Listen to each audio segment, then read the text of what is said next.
Federal Capital Territory FCT Police Command has called on the Nigeria Labour Congress NLC to reschedule its planned protest in Abuja, citing intelligence reports suggesting possible infiltration by members of the Shiite Islamic sect and other non-state actors. The protest, scheduled for Tuesday, February 3, 2026, was initially planned by the Nigeria Labour Congress NLC FCT Council. In a statement signed by SP Josephine Ade, the police said they respect citizens' constitutional rights to peaceful assembly. The intervention is aimed at preventing potential violence and safeguarding public peace. The command warned that unauthorized actors could hijack the protest for purposes harmful to the community. The FCT police emphasized that the appeal is in the overriding interest of public safety and the protection of residents' rights to freedom of movement and lawful daily activities. Meanwhile, former Labour Party presidential candidate Peter Obi has again indicated his intention to contest the 2027 presidential election, saying he is seeking the number one position. Obi made the remark while campaigning for the African Democratic Congress ADC candidate ahead of the Abuja Municipal Area Council AMAC elections in the Federal Capital Territory. Addressing supporters, Obi urged them to back the ADC in the AMAC poll, describing their support as critical to his political journey. His comments have further fueled calls from members of the Obedient movement for the ADC to present him as its presidential flag bearer, even as the party spokesperson Bolaji Abdullahi warned against any divisive rhetoric and stressed the need for unity.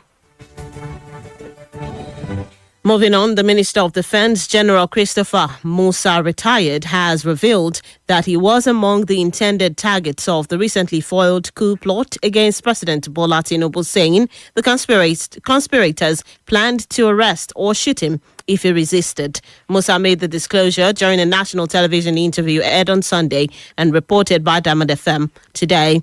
The former Chief of Defense Staff said he played a key role in helping security agencies thwart the plot, describing the suspect as a bunch of very unserious individuals who underestimated Nigeria's democratic resilience and the strength of its armed forces. He added that even without military intervention, Nigerians would have resisted any attempt to overthrow an elected government. I was also a target, I am sure you know. I was supposed to be arrested, and if I refuse, I was supposed to be shot. But that's the job. And anybody who goes into coup, zeros his mind, because you succeed, good. You don't succeed, whatever consequences come, you're ready for it. But then again, I think these guys were just a bunch of very unserious individuals that I really don't know. If you look at the caliber of the individuals, if you look at, I don't know what got into their heads to think that they could take on the armed forces like that. What I even said was, even Nigerians will have fought them. Even without the armed forces, Nigerians will have stood against them. Remember, Nigerians have fought against the military rule for quite some time. So now, for them to think they could just wake up one morning and do that in Nigeria, I think something went wrong in there. They need to reset their brains. So far, most of them have been caught. If there's anyone, maybe one or two. And it just started from the colonel himself, who feels disgruntled because he was not promoted. He didn't meet the marks to be promoted. The armed forces is really very strict about its promotions system. So he didn't make it. And so what he decided to do was to probably go around, look at other people that had one issue or the other, not promoted or feel that they were not posted rightly and all this, and they tried to bring them in. And my pain is all those young officers that didn't understand what was going on, that he had put in this mess, and now they have to face the consequences.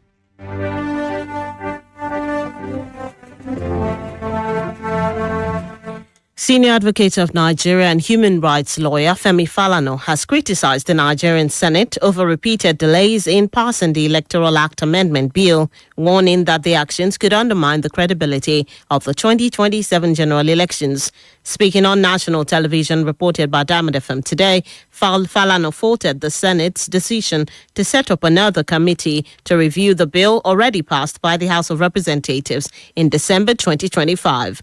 Falana described the move as unnecessary and aimed at retaining the status quo rather than delivering meaningful electoral reforms. He accused the lawmakers of focusing on time-wasting amendments while ignoring enforcement of existing laws and long-standing recommendations, such as the creation of an Electoral Offences Commission.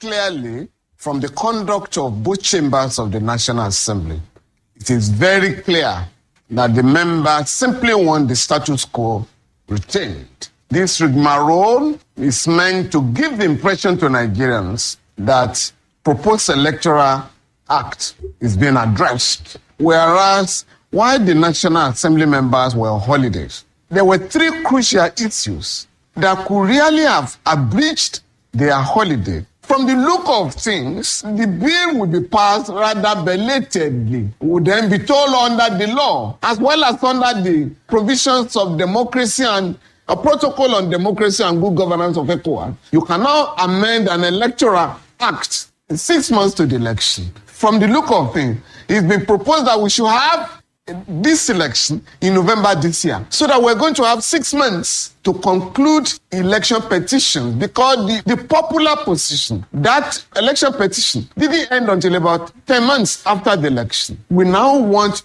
those provisions amended so that it won't be optional. Why will it take 2 years to put that in the law?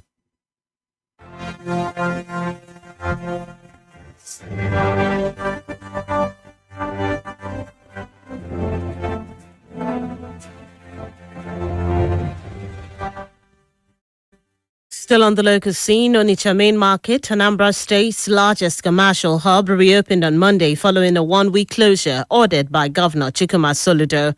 The shutdown came after traders complied with a Monday sit-at-home directive allegedly issued by the indigenous people of Biafra, IPOB, despite repeated government warnings against following non-state actors' orders. Traders began returning to the market from early morning, reopening shops along key areas including Egerton, Ose Foodstuff Market, the Young Park, Emeka Ofo Plaza, Sokoto Road, Lagos Line and Marine. Customers were also seen patronizing stalls, signaling a gradual return to normal commercial activity supported by heightened security measures across the market. And lastly, on the local scene, the Allied People's Movement, APM, has faulted the Osun State government over the continued closure of the Okefia flyover in Osogbo, questioning the relevance and impact of the project. In a statement on Monday, the Osun APM chairman, Adewale Adebayo, said the absence of traffic congestion around the axis despite the bridge remaining shut suggests it was not critical to easing movement. Adebayo noted that although the 10.7 billion naira flyover was completed last year, it has not been opened to the public several months after construction, yet vehicular and pedestrian activities have continued smoothly. He said this development raises concerns about whether proper studies were carried out before funds were committed to the project. And that's it on the local scene. The news on the hour is reaching you from Diamond 88.7 FM. Lauren, we take a short break. When we return, jihadist claims responsibility for attack on Niamey airbase in new video. We'll bring you that story on the foreign scene and some others in sports news. Please stay with us. Follow us on social media, Facebook, Twitter, and Instagram at Diamond 887 FM. Diamond FM, shining supreme.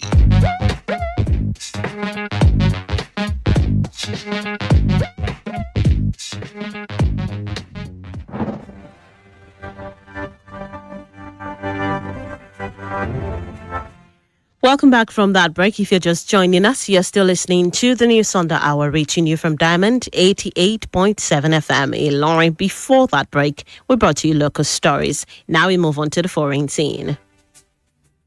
In foreign news, alleged Islamic State group has released a video it claims shows its recent attack on an Air Force base at Niger's International Airport in the capital, Niamey. The footage follows Thursday's assault, in which 4 soldiers were injured and several aircraft damaged. The video purports to show an explosion inside the hangar, a helicopter and another aircraft on fire, as well as gunfire striking passenger planes on the tarmac. Niamey's airport is a key strategic hub, hosting military facilities, the headquarters of the Niger-Burkina Faso-Mali Joint Force, and a large uranium stockpile linked to an ongoing dispute with French nuclear firm Orano. State television said Nigerian forces responded swiftly to the attack, killing 20 assailants and arresting 11 others.